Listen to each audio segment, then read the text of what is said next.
Hello guys, कैसे आप लोग। आज से हम लोग एक सीरीज स्टार्ट करने वाले हैं। एमसीक्यूज़ की एक सीरीज स्टार्ट करने वाले हैं मॉडर्न हिस्ट्री के ऊपर। हम लोग एक टॉपिक सिलेक्ट किया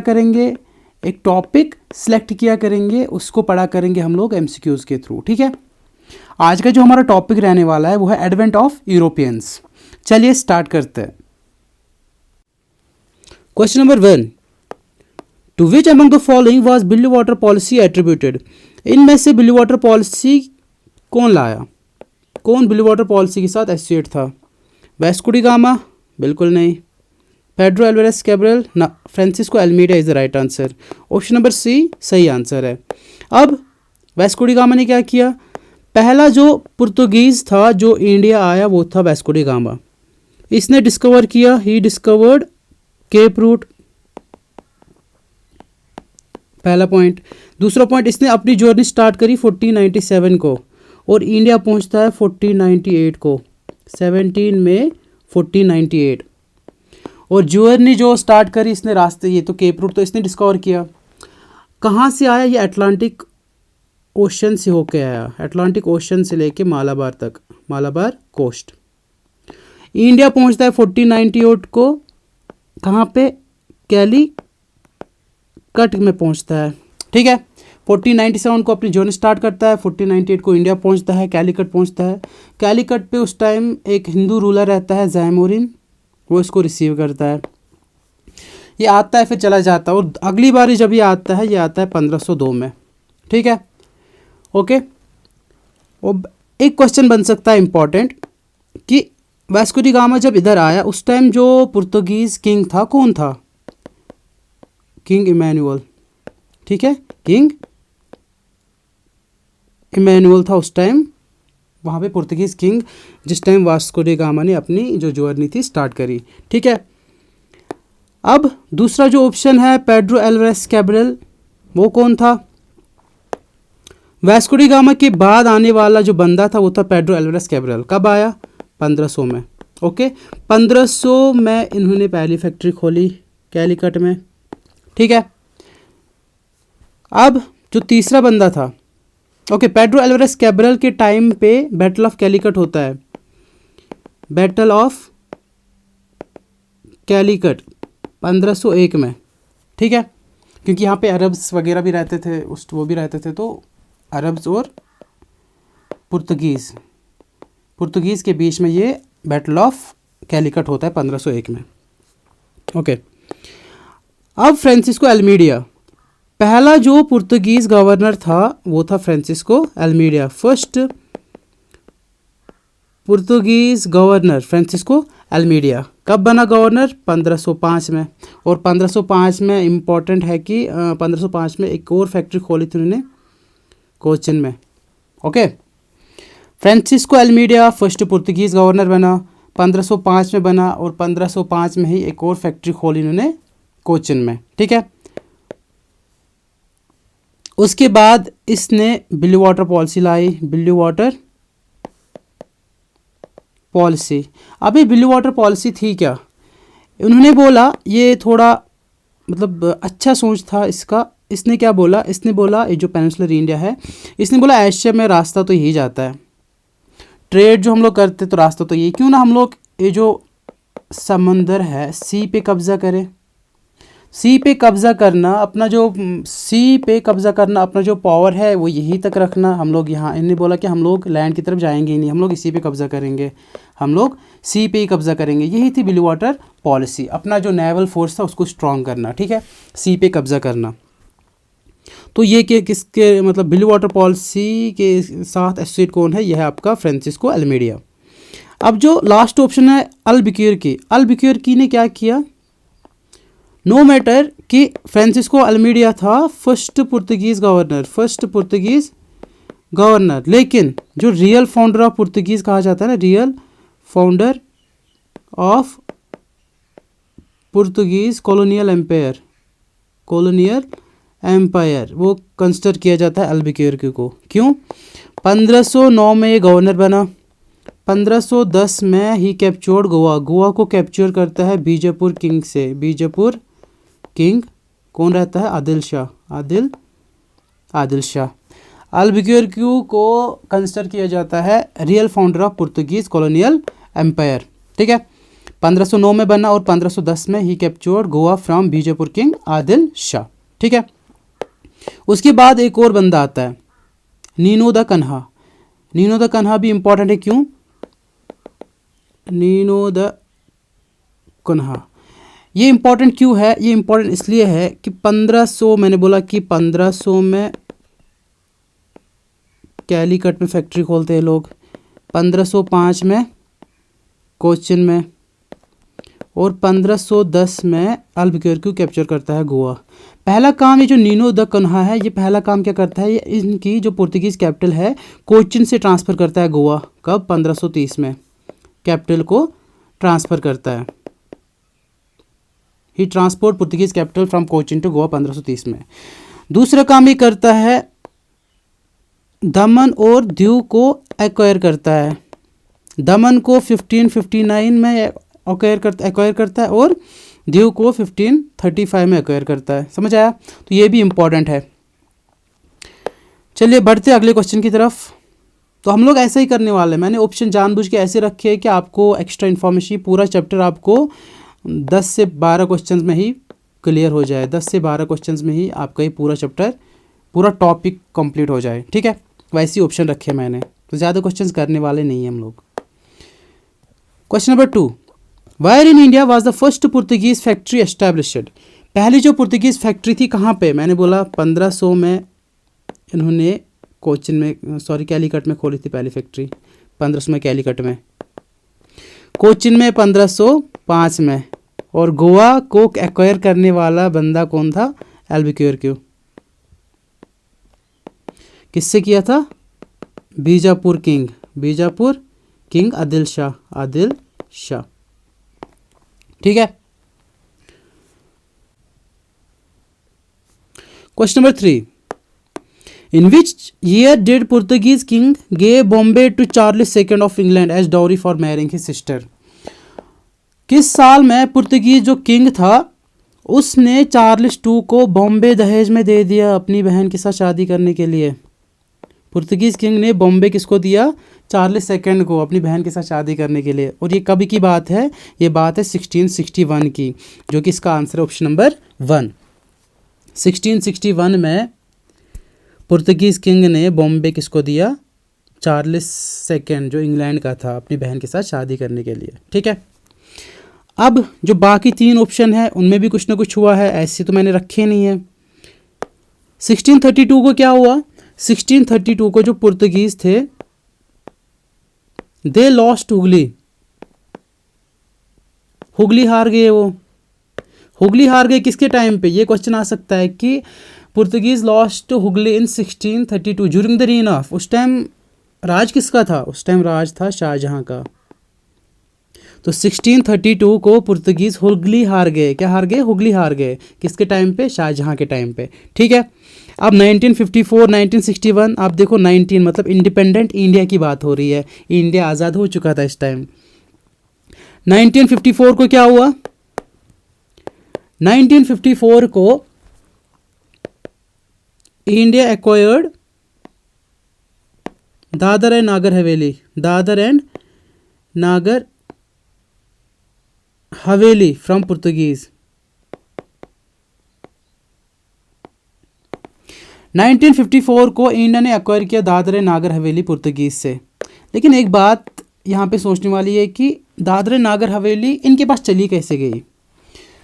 हुआ क्या था, मराठाज ने 1783 में पुर्तगीज़ की शिप डैमेज की थी। पुर्तगीज़ की जो शिप थी वो डैमेज की थी।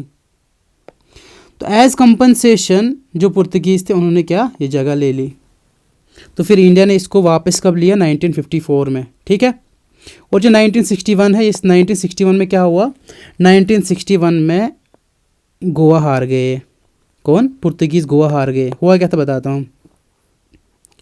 ये जा ही नहीं रहे थे यहाँ से। फिर गवर्नमेंट ऑफ इंडिया ने इंडियन आर्मी के थ्रू एक ऑपरेशन स्टार्ट करा जिसका नाम था ऑपरेशन विजय। तो इस ऑपरेशन विजय के थ्रू 1961 में इंडिया ने क्या किया, गोवा को अपने अंडर लिया, गोवा को अपने अंडर ले लिया। ठीक है, मतलब पुर्तगीज हार गए गोवा कब, 1961। ओके, और ऐसा क्वेश्चन, ऐसा उस टाइम उस ऑपरेशन का नाम क्या था, जिस ऑपरेशन को इंडियन आर्मी ने लॉन्च किया गोवा को छीनने के लिए, उसका नाम था ऑपरेशन विजय। ठीक है, और एक और चीज़ है, 1556 में जो यहाँ पे फर्स्ट प्रिंटिंग प्रेस था ना, फर्स्ट प्रिंटिंग प्रेस जो इंडिया में आया, first printing press in India, वो लाया पुर्तगीज़ ने। किन्होंने लाया, पुर्तगीज़ ने। कब, 1556 में, और कहाँ पे, गोवा में। ठीक है, फर्स्ट प्रिंटिंग प्रेस इंडिया में लाने वाले भी पुर्तगीज़ ही थे। कब लाया, 1556 में, कहाँ पे, गोवा में। ओके, और भी बहुत सारी चीज़ें लाई पुर्तगीज़ ने यहाँ पे इंट्रोड्यूस किया। दे इंट्रोड्यूसड, क्या क्या इंट्रोड्यूस किया उन्होंने, मेज़ इंट्रोड्यूस किया यहाँ पे, उन्होंने कैश्यू नट्स इंट्रोड्यूस किया, उन्होंने टोबैको इंट्रोड्यूस किया यहाँ पे, चिल्ली, पोटैटो, पपाया, पाइनएप्पल। ये क्वेश्चन आते हैं कि ये किसने इंट्रोड्यूस किया, डच ने इंट्रोड्यूस किया, ब्रिटिश ने इंट्रोड्यूस किया, पुर्तगीज़ ने इंट्रोड्यूस किए, सारे क्वेश्चन आते हैं। चलिए, आई होप कि सारा क्लियर हो गया होगा। चलिए आगे बढ़ते हैं। Question number 4, which among the following was the world first formally listed public company, Portuguese, Dutch, British, French. World first formally listed public company कौन थी, वो थी आपकी डच। कौन थी, डच। अब क्यों थी, क्योंकि देखो डच ईस्ट इंडिया कंपनी की एस्टैब्लिशमेंट हुई थी 1602 को। ठीक है, डच की गवर्नमेंट ने इसको बोला कि मतलब 21 साल की 21 साल की monopoly they the on Dutch spice के लिए उनको मोनोपोली दे दी, ठीक है भाई। ट्रेड क्या क्या इन्होंने इंडिया में क्या क्या लाया, डच लोगों ने इंडिया में क्या क्या लाया, इन्होंने ओपियम लाया, सिल्क लाया, इंडिगो लाया, कॉटन, ठीक है, राइस लाया, ये सारी चीज़ें उन्होंने लाई। अब एस्टैब्लिशमेंट हुई थी 1602 को। तो पहली फैक्ट्री जो इन्होंने इंडिया में खोली ना, वो थी 1605 में। कहाँ पे, मसूलीपट्टनम। इनका जो फर्स्ट ट्रेडिंग पोस्ट था ना, परमानेंट ट्रेडिंग पोस्ट, वो कहाँ पे था, वो था इंडोनेशिया में। क्या याद रखा, डच ईस्ट इंडिया कंपनी की एस्टैब्लिशमेंट हुई 1602 की। इनका जो पहला परमानेंट ट्रेडिंग पोस्ट था वो था इंडोनेशिया में। ठीक है, पहली फैक्ट्री इंडिया में खोली मसूलीपट्टनम में। ओके, यहाँ पे लाया क्या क्या उन्होंने, opium, silk, Indigo, cotton, rice. ठीक है, तो ये अब इनको world first formally listed public company क्यों कहा गया, सारे तो ट्रेड करने आते थे। रीज़न ये सारे ट्रेड करने आते थे, लेकिन ये ऐसी कंपनी थी जिनको मतलब पूरा खुलेआम बोला गया कि आप जाके क्या करो, colonies establish. They were the ones who established colonies. इन्होंने कॉइन्स मिंट करना स्टार्ट किया, shares issued, shares and bonds, shares और बॉन्ड्स इशू करना स्टार्ट किया, गोल्ड कॉइन्स इशू किए। इम्पॉर्टेंट तो तब था Venkateshwara temple, gold coins issue किए, जिस पे लॉर्ड विष्णु की इमेज बनी हुई थी। अब ये क्या थे, डच लोग क्या थे, ये सी ट्रेड एक्सपर्ट थे। क्या थे, सी ट्रेड एक्सपर्ट। सो रिस्क था मिनिमम, क्योंकि सी ट्रेड एक्सपर्ट थे। और एक इम्पॉर्टेंट पॉइंट, अगर पूछा जाए कि लार्जेस्ट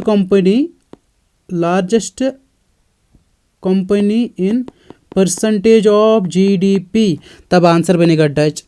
कॉलोनीज एस्टैब्लिश करने वाले डच, कॉइन्स मिंट करने वाले डच, शेयर्स और बॉन्ड्स इशू करने वाले Dutch, Venkateshwara temple, Venkateshwara temple मतलब वेंकटेश्वरा गोल्ड कॉइन्स जिन पे लॉर्ड विष्णु की इमेज बनी हुई थी, वो इशू करने वाले भी डच। तो ये रीज़न था कि इनको बोला जाता है they were the world's first formal listed public company, Dutch East India company. ठीक है, अब पुर्तगीज 1498 को यहाँ पे आते हैं, अपनी पहली फैक्ट्री 1500 में, कहाँ पे, कैलीकट में। ठीक है, ब्रिटिश, डच का तो हो गया, ये तो आंसर इसका। ब्रिटिश के बारे में बात करें तो ब्रिटिश ईस्ट इंडिया कंपनी की एस्टेब्लिशमेंट होती है 1599, लेकिन 1600 में इसको परमिशन मिलती है, रॉयल चार्टर मिलता है। रॉयल कौन देता है? By queen Elizabeth first. ठीक है, 1599 में इसकी एस्टैब्लिशमेंट होती है ब्रिटिश ईस्ट इंडिया कंपनी की, लेकिन रॉयल चार्टर परमिशन मिलती है क्वीन एलिजाबेथ फर्स्ट से कि आप जाओ ट्रेड करो ईस्ट में, ट्रेड करो ईस्ट में। कब मिलती है परमिशन? 1600 में। ठीक है, 1600 में। तो पहला जो बंदा आता है वो कौन आता है, वो पढ़ेंगे आगे। तो इनकी जो पहली फैक्ट्री खुलती है वो खुलती है सूरत में 1613 में। ठीक है, ओके। अब बचता है फ्रेंच, बचता है फ्रेंच ईस्ट इंडिया कंपनी। इसकी एस्टैब्लिशमेंट होती है 1664 को। पहली फैक्ट्री ये 1668 में खोलते हैं, कहाँ पे? सूरत में, ये भी। और 1669 में दूसरी कंपनी मसूलीपट्टनम। चलो, आई होप कि आपको मज़ा आ रहा होगा। चलो, क्वेश्चन नंबर 4 का आंसर क्या है? डच। ओके, चलिए आगे बढ़ते हैं। Question number 5, after defeating Portuguese Dutch established fort Williams in Cochin in 1633, 1759, 1795, 1690। बाकी एक तो आंसर को, बाकी जो डेट है ना इंपॉर्टेंट है। अब नजर रखो, पुर्तगीज थे और डच थे। डच ने पुर्तगीज को हराया, पुर्तगीज हार गए और डच जीत गए। डच जब जीते तो उन्होंने क्या बनाया? फोर्ट विलियम्स बनाया कोचिन में। कहाँ पे? कोचिन में। तो कब बनाया? आफ्टर डिफीटिंग पुर्तगीज को हराने के बाद डच ने फोर्ट विलियम्स बनाया। कब बनाया? इसका जो सही आंसर है वो है 1663 में इन्होंने क्या बनाया? फोर्ट विलियम्स बनाया। ओके, अब बाकी ऑप्शंस पे ध्यान देते हैं। 1690 क्या है? जो डच है ना, डच का जो मेन सेंटर था, 1690 तक इनका जो मेन सेंटर था वो था पुलिकट। क्या था? पुलिकट। लेकिन 1690 के बाद इनका जो मेन सेंटर था वो शिफ्ट हुआ, कहाँ शिफ्ट हुआ? नागापट्टनम। ठीक है, 1690 को क्या हुआ? 1690 तक जो डच थे, डच का जो मेन सेंटर था वो था पुलिकट, लेकिन 1690 के बाद वो शिफ्ट करा इन्होंने नागापट्टनम। ओके, अब 1759 को क्या हुआ? 1759 को आपको पता है बैटल ऑफ बेदारा बोलो या फिर बैटल ऑफ हुगली बोलो या फिर बैटल ऑफ चिनसुरा बोलो। Battle of Bedara, battle of Hooghly, battle of Chinsura, ये एक ही नाम है, बैटल एक ही है, इसके अलग अलग नाम है। 1759 को ये बैटल होता है ब्रिटिश और डच के बीच ये बैटल होता है। Battle of Bedara, battle of Hooghly, battle of Chinsura, सारे नाम एक ही है। ठीक है, इस बैटल को बैटल ऑफ बेदारा भी बोलते हैं, बैटल ऑफ हुगली भी बोलते हैं, बैटल ऑफ चिनसुरा भी बोलते हैं। ब्रिटिश और डच के बीच में होता है। तो डच हार जाते हैं और ब्रिटिश जीत जाते हैं। 1759 डेट इंपॉर्टेंट है। इस डेट को क्या होता है? बैटल होता है ब्रिटिश और डच के बीच में, जो ब्रिटिश जीत जाते हैं। लेकिन 1795 को फाइनली ब्रिटिश एक्सपेल करते हैं, किनको हटा देते हैं? डच को हटा देते हैं। ठीक है, अगर क्वेश्चन आए कि बैटल कब हुआ ब्रिटिश और डच के बीच में, वो हुआ 1759 को।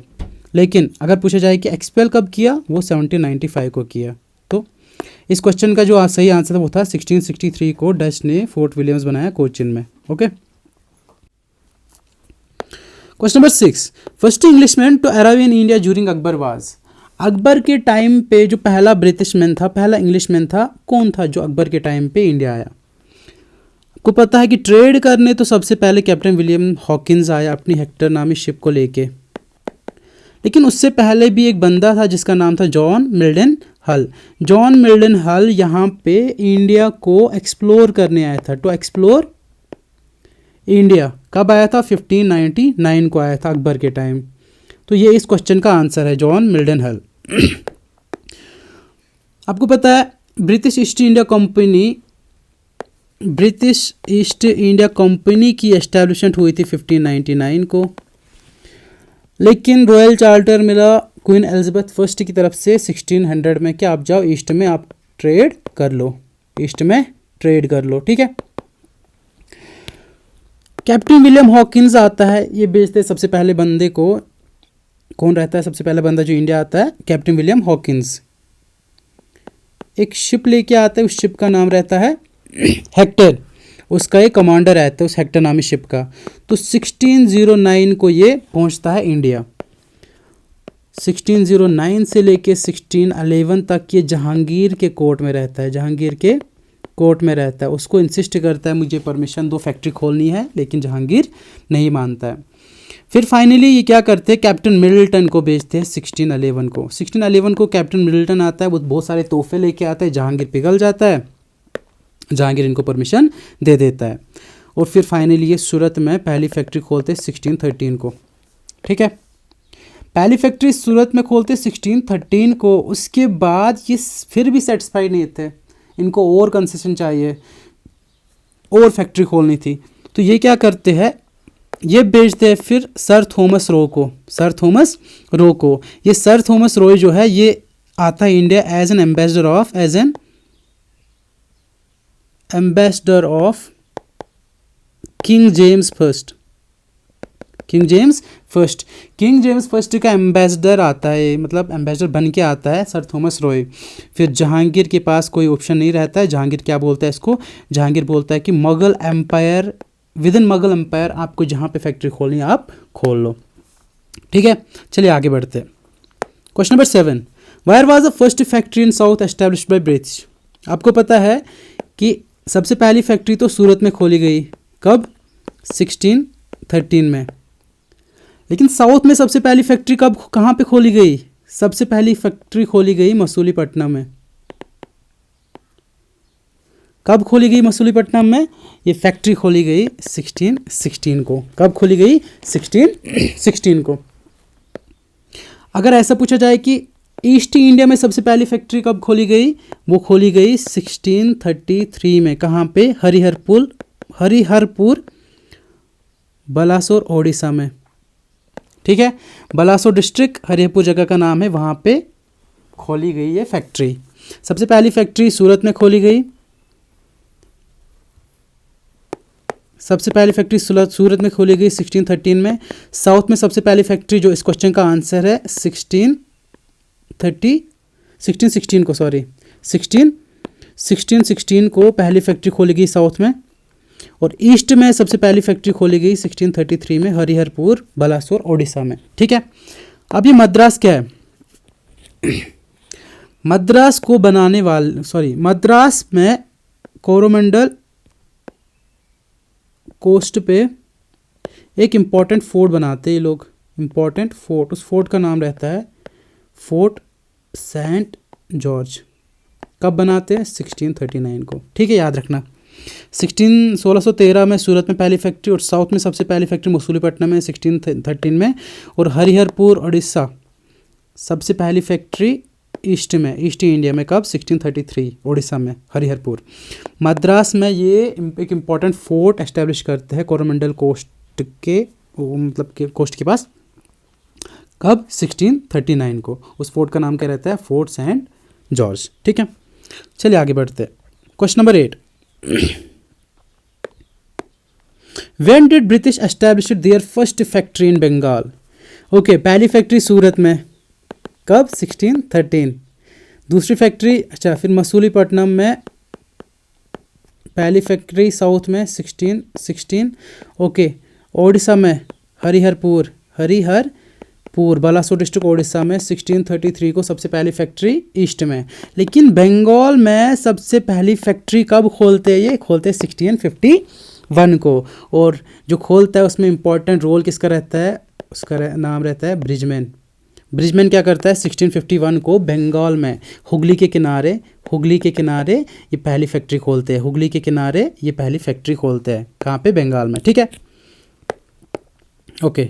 अब 1667 को क्या होता है, 1690 को क्या होता है और 1696 को क्या होता है?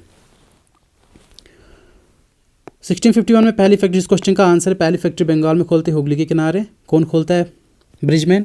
1667 को जो औरंगजेब है ना, औरंगजेब इनको फरमान देता है, परमिशन देता है कि आप ट्रेड कर लो बंगाल में, फैक्ट्री खोलते हैं 1651 में, ट्रेड करते हैं, ट्रेड के लिए परमिशन मिलता है इनको 1667 में। अब ये 1690 को क्या होता है? 1690 को एक बंदा रहता है जॉब चरनॉक का करता है ये एक फैक्ट्री करता है एस्टैब्लिश्ड फैक्ट्री। ये एक फैक्ट्री एस्टैब्लिश करता है एक विलेज में जिसका नाम रहता है सतुनती विलेज। इंपॉर्टेंट है बहुत, याद रखो। 1690 को एक बंदा जॉब चरनॉक एक फैक्ट्री एस्टैब्लिश करता है सतुनती विलेज में। ठीक है, बाद में उसी फैक्ट्री को 1696 में वो फोर्टिफाई करता है, क्या बनाता है? Fort Williams. ठीक है, 1696 में होता क्या है देखो, सतुनती विलेज, उसके आसपास और भी गांव, गोविंदपुर, एक और गांव था कालीकाटा। ये तीनों जगह को मिला के ये बनाते हैं कैलकाटा। क्या बनाते हैं? कैलकाटा। तो जो फोर्ट विलियम्स कलकत्ता में हम लोग सुनते हैं, फोर्ट विलियम्स कलकत्ता में बहुत पढ़ते हुए हिस्ट्री में, ये फोर्ट विलियम्स क्या बनता है? जो यहाँ पे जॉब चरनॉक ने एस्टैब्लिश करी थी फैक्ट्री, उस फैक्ट्री को कब कर एस्टैब्लिश करा था? 1690 को। उसी फैक्ट्री को क्या करते हैं? उसी फैक्ट्री को ये फोर्टिफाई करते हैं, क्या बनाते हैं? Fort Williams. कब? 1696 को। ठीक है, तो पहली फैक्ट्री बंगाल में कब खुलता है ये लोग? 1651। उसमें मेन रोल किसका रहता है? उसमें मेन रोल रहता है आपका ब्रिजमैन का। ठीक है, बाय ब्रिजमैन। चलिए question number 9, when did Denmark transfer the rights of Nicobar islands to British? Okay, Denmark के लोग, मतलब डेन्स की बात कर रहे हैं, और इधर थे ब्रिटिश। डेनमार्क का उतना यहाँ पे वो बोलबाला नहीं चला। उनने जो भी उनके राइट्स थे निकोबार आइलैंड के ऊपर, लास्ट में निकोबार आइलैंड के ऊपर उन्होंने वो क्या किया? सारा भेज दिया ब्रिटिश को। कब भेजा? 18 अक्टूबर 1868 को। Option number A is the right answer. अब होता क्या है आपको पता है, डेन्स, डेनमार्क के लोग, डेन्स ईस्ट इंडिया कंपनी की एस्टैब्लिशमेंट होती है 1616 को। कब होती है? 1616 को। तो ज़्यादा कुछ करते नहीं है, इनका जो मेजर सेटलमेंट रहता है वो रहता है ट्रैनकोबर तमिलनाडु और सिरमपुर बंगाल। ज़्यादा कुछ रहता नहीं है, और जो भी रहता है फाइनली फिर निकोबार आइलैंड्स पे इनके हक रहते हैं। डेन्स क्या करते हैं? They sold the rights of island, Nicobar island, to British on 18 October 1868। ठीक है, ओके। चलिए अब बाकी की जो डेट है उनको देखते हैं। 1616 को क्या हुआ? 1616 को मैंने बोला कि डेन्स ईस्ट इंडिया कंपनी की एस्टैब्लिशमेंट होती है 1616 को। 1664 को फ्रेंच ईस्ट इंडिया कंपनी की एस्टैब्लिशमेंट होती है, और ये 1668 को पहली फैक्ट्री खोलते। कहाँ पे? ये खोलते पहली फैक्ट्री सूरत में। और 1669 को फिर मसूलीपट्टनम में भी फैक्ट्री खोलते, मसूलीपट्टनम में। ठीक है, 18 अक्टूबर 1868 को डेनमार्क अपने जो राइट्स थे निकोबार आइलैंड्स के वो किसको भेजते हैं? ब्रिटिश को, और यहाँ से चले जाते हैं। 1616 को Denmark east India company, Danes east India company की एस्टैब्लिशमेंट होती है। ठीक है, ओके। 1664 को क्या फ्रेंच ईस्ट इंडिया कंपनी की एस्टेब्लिशमेंट होती है और 1668 को फ्रेंच ईस्ट इंडिया कंपनी जो है पहली फैक्ट्री खोलते हैं। फ्रेंच ईस्ट इंडिया कंपनी कहाँ पे खोलते हैं? सूरत में, और फिर 1669 में मसूलीपट्टनम में भी। ठीक है, चलिए आगे बढ़ते हैं। Question number 10, who led the foundation of Puducherry? Puducherry की फाउंडेशन किसने रखी? पुडुचेरी की फाउंडेशन रखने वाले का नाम है फ्रांसिस मार्टिन। कब रखी? 1673। ये इसका आंसर है, ऑप्शन नंबर ए। ठीक है, option number A is the right answer. Francis Martin ने रखी 1673 में फाउंडेशन ऑफ पुडुचेरी। ओके, गोडेहू और डुप्लेक्स, ये तीनों के तीनों फ्रेंच गवर्नर्स थे। French governors. आपको पता है फ्रेंच ईस्ट इंडिया कंपनी की एस्टेब्लिशमेंट कब हुई? 1664 में। पहली फैक्ट्री 1668 में खोलते हैं, कहाँ पे? सूरत में। 1669 में मसूलीपट्टनम में। ठीक है, फ्रांसिस मार्टिन ये फाउंडेशन करता है किसकी? पुडुचेरी की। और गोदेहू भी एक इम्पॉर्टेंट गवर्नर रहता है फ्रेंच ईस्ट इंडिया कंपनी का। और डुप्लेक्स जो सबसे पावरफुल गवर्नर रहता है। डुप्लेक्स को कंसिडर किया जाता है pioneer of subsidiary alliance in India. Dupleix is considered as the pioneer of subsidiary alliance in India. ठीक है, चलिए question number 11, French lost Puducherry to British in. French कब हार गए पुडुचेरी? को पता है 1673 में फाउंडेशन ऑफ पुडुचेरी रखी गई थी। फाउंडेशन ऑफ पुडुचेरी किसने? फ्रांसिस मार्टिन ने 1673 में। तो फिर क्या होता है एक्चुअली? 1760 में बैटल ऑफ वंडीवाश होता है। आपको पता है 1756 से लेके 63 ये थर्ड कर्नाटिक वार चल रहा होता है। थर्ड कर्नाटिक वार। तो उसी के दौरान 1760 को ये बैटल ऑफ वंडीवाश होता है, जिसमें पुर्तगीज हार जाते हैं और ब्रिटिश जीत जाता है। तो फाइनली कब्जा किस पे होता है? पुडुचेरी पे कब्जा होता है। और पुडुचेरी पे जब कब्जा होता है, ये कब बैटल होता है? 1760 पे। लेकिन जो पुडुचेरी है वो ब्रिटिश के हाथों में कब आता है? 1761, जो कि इस क्वेश्चन का आंसर है।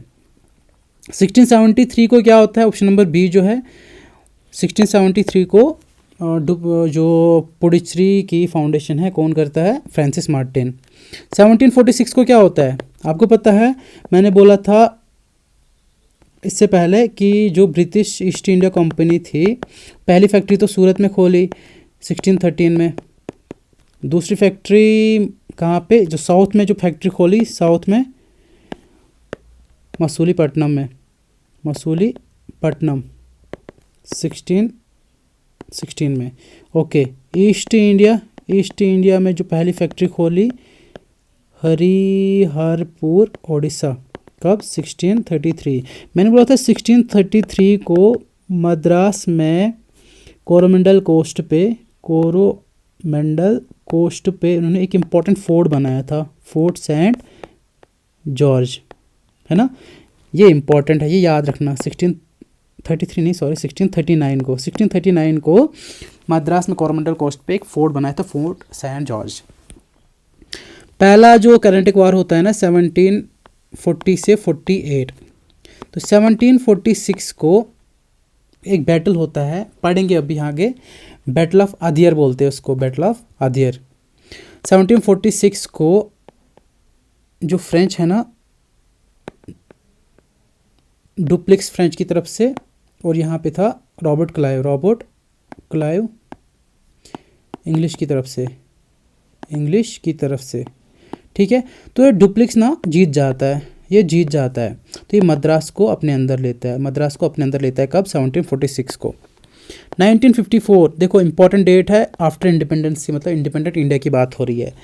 1954 को क्या हुआ? जो पुडुचेरी थी ना, पुडुचेरी को रिकैप्चर किया किसने? इंडिया ने। कब? 1954 को। सारी चीज़ें इम्पॉर्टेंट है। सबको नहीं पता होता है, मे बी जो प्रिपेयर कर रहा होगा उसको तो बेसी बात है पता है, जो नया होगा उसको तो पता नहीं होगा। ये चीज़ें याद होनी चाहिए कि इंडिया ने पुडुचेरी को अपने अंदर कब लाया, रिकैप्चर कब किया, 1954 को। ठीक है, चलिए आगे बढ़ते हैं। एक ये पढ़ेंगे हम लोग, ये जो फर्स्ट कर्नाटिक वार है, सेकंड कर्नाटिक वार है, थर्ड कर्नाटिक वार है, इससे रिलेटेड क्वेश्चन है आगे, वो पढ़ेंगे। क्वेश्चन नंबर 12, विच ट्रीटी एंडेड फर्स्ट कर्नाटिक वार। आपको तो फर्स्ट कर्नाटिक वार होता है 1740 से 48, दूसरा होता है 1749 से 54, तीसरा होता है 1756 से 63। पहला कर्नाटिक वार, फर्स्ट कर्नाटिक वार, मैक्सिमम हर वार के बाद उसको समाप्त किया जाता है, कंक्लूड किया जाता है, एक ट्रीटी होती है। इस टाइम जो फर्स्ट कर्नाटिक वार को जो जिसने एंड किया, जो ट्रीटी हुई उस फर्स्ट कर्नाटिक वार के बाद, उस ट्रीटी का नाम था ट्रीटी ऑफ एक्सला चापले। 1748 को हुई ये ट्रीटी, 1748 को। ठीक है, यही इस क्वेश्चन का आंसर है। सेकंड कर्नाटिक वार को एंड किसने किया, ट्रीटी ऑफ पुडुचेरी ने। ये ट्रीटी कब हुई, 1754 को। और थर्ड कर्नाटिक वार, ये तो सेकंड कर्नाटिक वार था, कर्नाटिक वार, और थर्ड कर्नाटिक वार इसको कंक्लूड किया ट्रीटी ऑफ पेरिस ने। कब हुई ट्रीटी, 1763 को। चलिए अभी हम लोग डिटेल में पढ़ेंगे कर्नाटिक वार्स हुए कैसे कैसे थे। फर्स्ट कर्नाटिक वार 1740 से लेके 48 तक ये चलता है। चलिए 1740 को यूरोप में वार स्टार्ट होता है। इंग्लिश और फ्रेंच अपोजिट थे एक दूसरे के, वहाँ भी और यहाँ भी, इंडिया में भी अपोजिट थे। मसला तब स्टार्ट होता है जब कोरोमंडल कोस्ट पे इनका एक अपना फोर्ट था, इंग्लिश का मतलब इंग्लैंड का अपना, ब्रिटिश ईस्ट इंडिया कंपनी का अपना एक फोर्ट था, फोर्ट सेंट जॉर्ज, जिसको 1639 में इन्होंने एस्टेब्लिश करा था। तो ये जब इनका फ्लीट यहाँ पे आया, इन्होंने फ्रेंच की शिप्स को यहाँ पे डैमेज किया। तब डुप्लेक्स गया नवाब के पास, नवाब था उस टाइम, नवाब ऑफ अरकाट, वो था अनवरुद्दीन। कौन था, अनवरुद्दीन के पास गया कि आप यहाँ पे देखो ये लोग ऐसा कर रहे हैं, आप बीच में आप कुछ बोले इनको, लेकिन इसने कोई रिस्पांस नहीं दिया। तो डुप्लेक्स ने इन पे हमला किया। तो इनका जो उस टाइम लीडर था वो था रॉबर्ट क्लाइव गवर्नर था उस टाइम। रॉबर्ट क्लाइव जब था, इसने डुप्लेक्स ने, जो फ्रेंच गवर्नर था, इसने इंग्लिश पे हमला किया और रॉबर्ट क्लाइव के साथ साथ बहुत सारे लोगों को अरेस्ट किया और उनको जेल में डाल दिया। अब मद्रास के साथ क्या होगा, ये देखो, नवाब को आया अब गुस्सा। नवाब ने क्या भेजा, अपने ट्रूप्स भेजा। उसने तो कब्जा किया मद्रास पे, अब उसने क्या, ट्रूप्स भेजे अपने सन के साथ,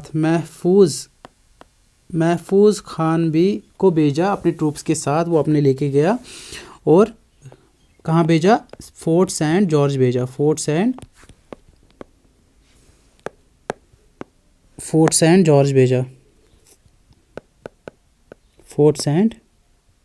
जॉर्ज। ठीक है, टू रिकवर मद्रास को रिकवर करने के लिए इसने ट्रूप्स भेजा, ट्रूप्स के साथ साथ अपने बेटे को भी भेजा, लेकिन वो सारे दे वर डिफीटेड बाय डुप्लेक्स।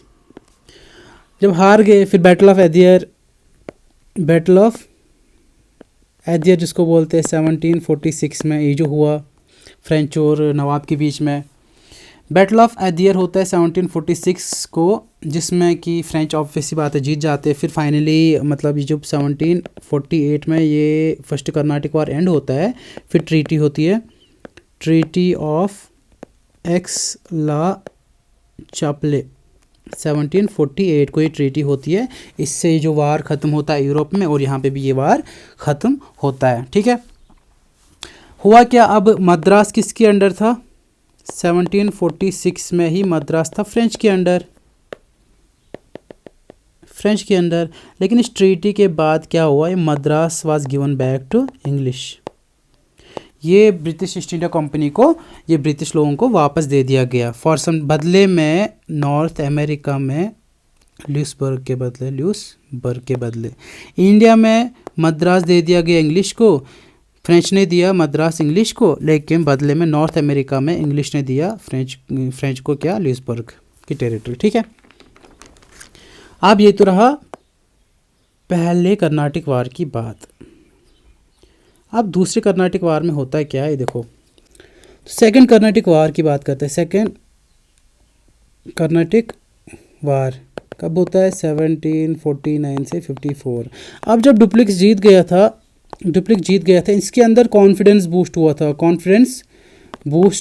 था। तो ये क्या चाहता था, ये चाहता था अब मैं साउथ इंडिया में भी अपना जो इन्फ्लुएंस है वो एक्सपेंड करूँ, अपना जो दबदबा है वो एक्सपेंड करूँ साउथ इंडिया में भी। तब इसको अपॉर्चुनिटी मिलती है जब निज़ाम ऑफ हैदराबाद मर जाता है। निज़ाम ऑफ हैदराबाद असफ जा फर्स्ट ये मर जाता है। ये जब मर जाता है तब इसको अपॉर्चुनिटी मिलती है। तब उसका एक ग्रैंड सन रहता है मुजफ्फर जंग, और मुजफ्फर जंग का बेटा रहता है नासिर जंग। अब गद्दी पे कौन बैठेगा, इनके बीच में लड़ाई हो जाती है।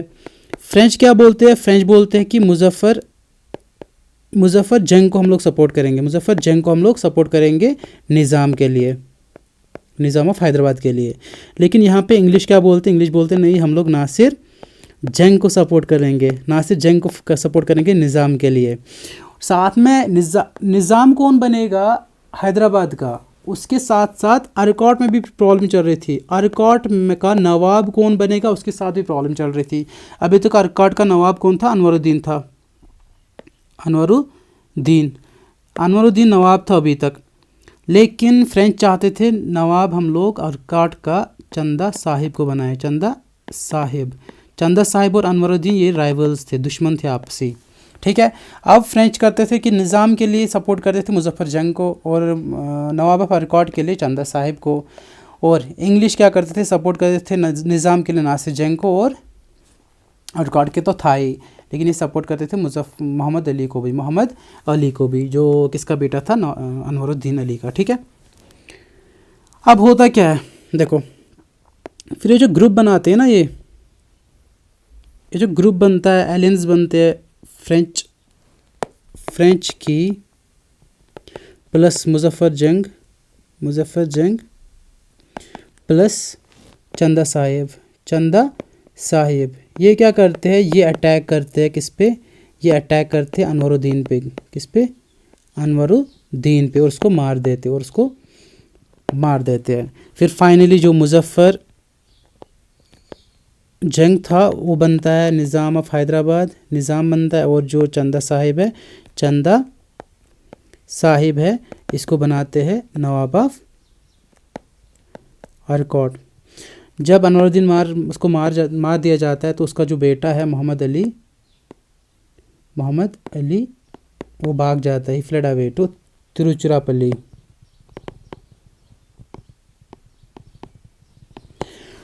मुजफ्फर जंग बनता है। अब मुजफ्फर जंग बना निज़ाम, और चंदा साहिब बना नवाब ऑफ अरकाट, और मुजफ्फर जंग बना निज़ाम ऑफ हैदराबाद। ठीक है, अब उसके साथ ही इनकी जो खुशी थी ज़्यादा देर तक रही नहीं। जो